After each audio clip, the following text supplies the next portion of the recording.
Assalamualaikum warahmatullahi wabarakatuh. Halo semuanya, kami dari kelompok Mango, Vicky, Rice. Di sini kami akan menganalisis tentang interaksi ekosistem melalui pohon mangga. Perkenalkan sebelumnya, ada saya Zara Tusita, saya Nuriska Maria, saya Alta Babasyasi. dan satu lagi ada Nur Hasana. Baiklah, bye-bye. Apa yang dimaksud dengan ekologi? Ekologi berasal dari bahasa Yunani oikos yang berarti rumah atau tempat hidup, dan logos yang bermakna ilmu. Secara harfiah, ekologi dimaknai sebagai ilmu yang mempelajari organisme dalam tempat hidupnya, atau dengan kata lain mempelajari hubungan timbal balik antara organisme dengan lingkungannya. Apa itu faktor biotik? Faktor biotik adalah salah satu komponen dalam lingkungan hidup atau ekosistem yang di dalamnya meliputi semua makhluk hidup di muka bumi, seperti hewan, tumbuhan, mikroorganisme, dan manusia. Dalam ekosistem, tumbuhan berperan sebagai produsen. Produsen atau penghasilan adalah makhluk hidup yang bisa membuat maknanya sendiri. Produsen tersebut berperan sebagai organisme autotrof, yakni organisme yang dalam proses pembuatan maknanya membutuhkan bantuan dari cahaya matahari yang biasanya disebut dengan fotosintesis. Apa itu faktor abiotik? Abiotik adalah istilah yang biasanya digunakan untuk menyebut sesuatu yang tidak hidup.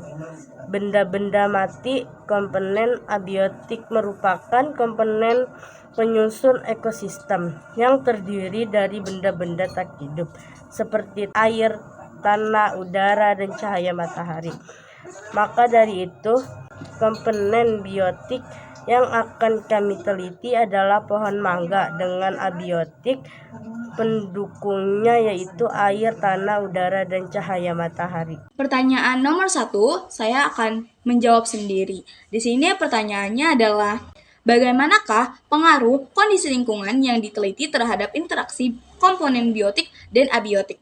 Baiklah, kondisi lingkungan memiliki dampak yang sangat signifikan pada interaksi antara komponen biotik, yaitu makhluk hidup, dan abiotik, yaitu faktor non-hidup pada pohon mangga. Di antaranya yang pertama adalah suhu. Pohon mangga biasanya tumbuh di daerah tropis. Mangga dapat tumbuh sampai daerah pegunungan setinggi 1.300 meter di atas permukaan laut. Namun, pertumbuhan dan produksinya jelek. Pohon mangga paling cocok tumbuh di dataran rendah dengan kondisi lingkungan yang ideal. Bagi tanaman mangga adalah iklim yang agak kering dengan curah hujan 750-2000 mm.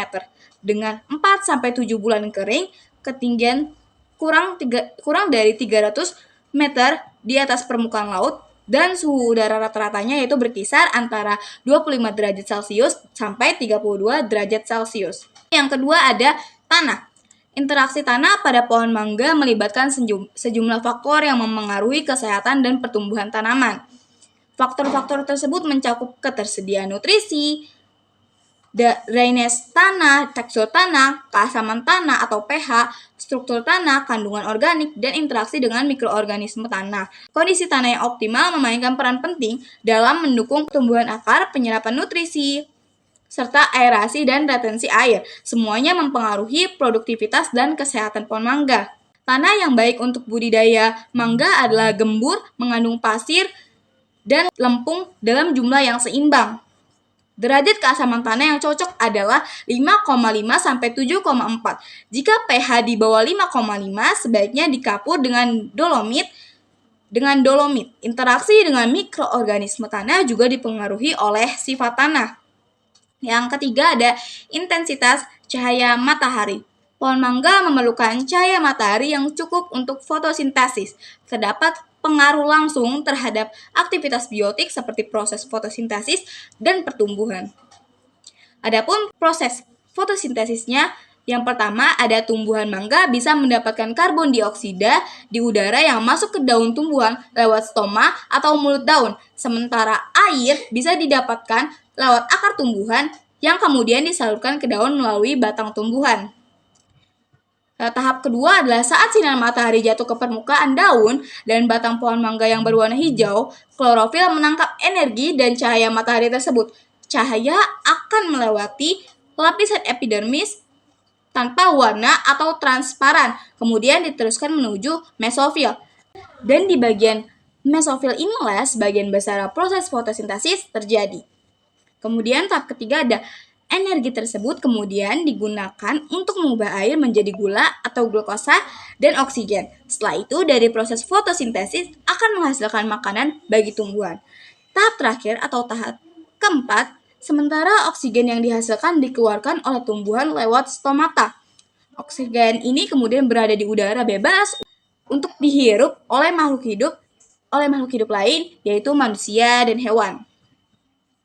Yaitu di antara faktor lainnya ada hujan dan pola air. Pola curah hujan dan distribusi air dapat memengaruhi ketersediaan air bagi pohon mangga, memengaruhi juga interaksi dengan organisme tanah dan proses penyerapan air oleh akar. Tanaman mangga merupakan tanaman yang tumbuh lebih baik dalam kondisi kering dan sedikit hujan. Jika jarang adanya curah hujan di wilayah pohon mangga, maka tanaman mangga muda biasanya memerlukan penyiraman lebih sering dibandingkan tanaman mangga dewasa.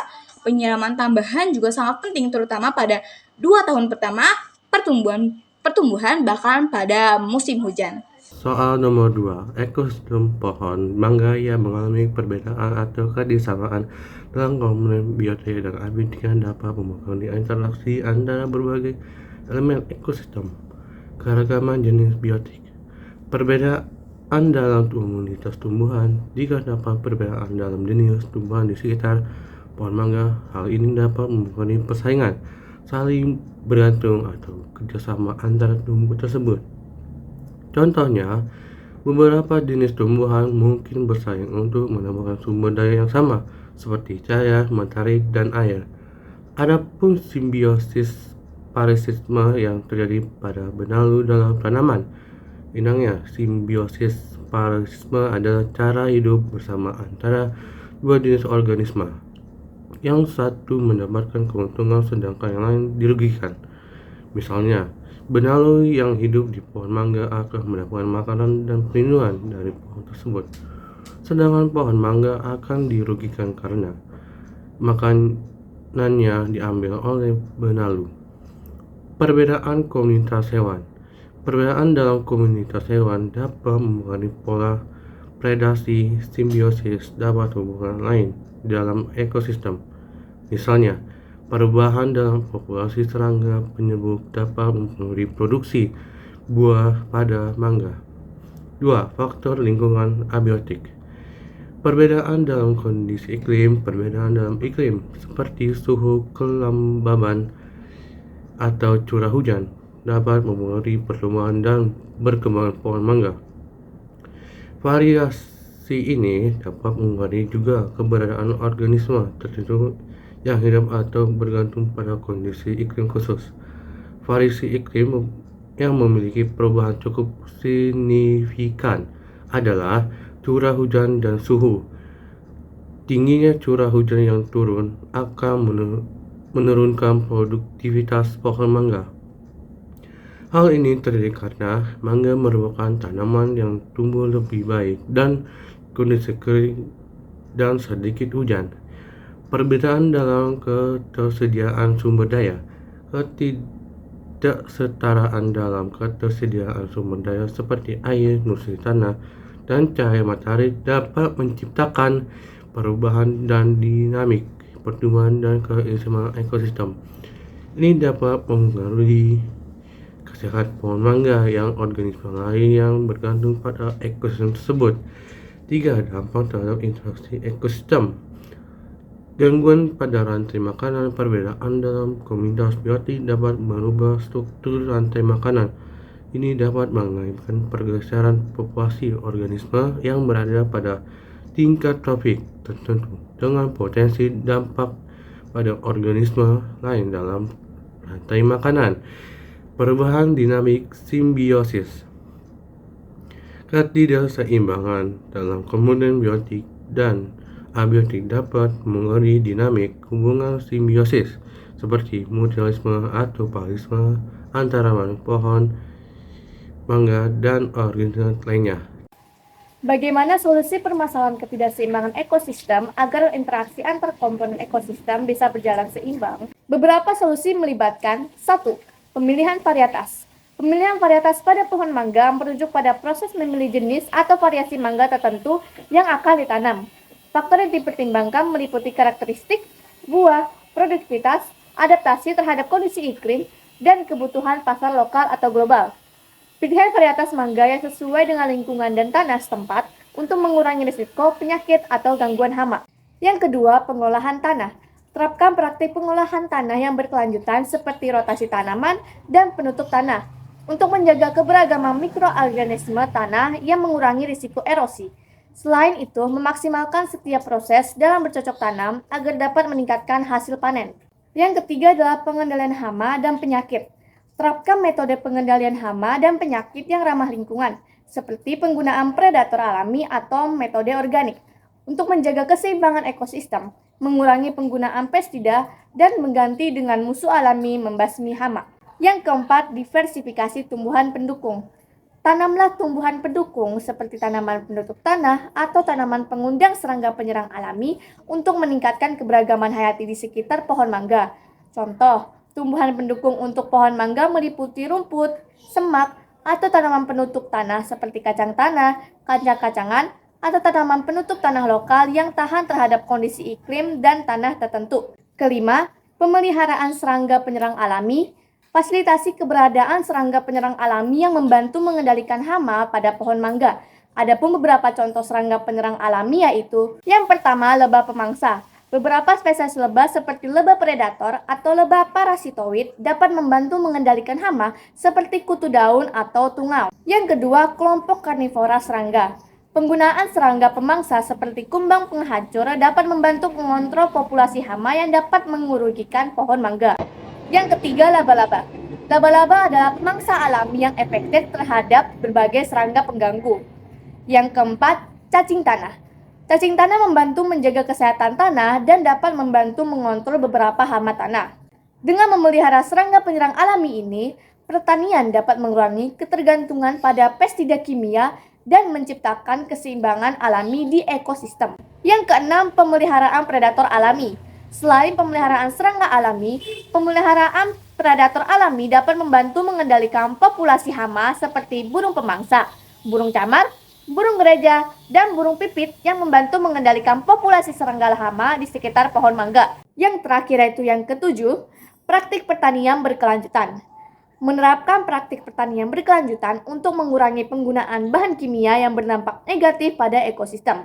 Ini dapat membantu melindungi ekosistem, mengurangi pencemaran, dan memastikan pertanian yang lebih efisien dan ramah lingkungan untuk mendukung kebutuhan generasi saat ini dan masa depan. Baiklah, kesimpulan yang kami dapatkan adalah bahwa setiap komponen biotik memiliki komponen abiotik yang menjadi pendukung untuk keberlangsungan hidup komponen biotik tersebut. Dan untuk menjaga keberlangsungan hidup komponen biotik, manusia perlu memahami apa yang dibutuhkan dan tidak dibutuhkan oleh komponen biotik itu sendiri. Sekian dari kami. Wassalamualaikum warahmatullahi wabarakatuh. Oke.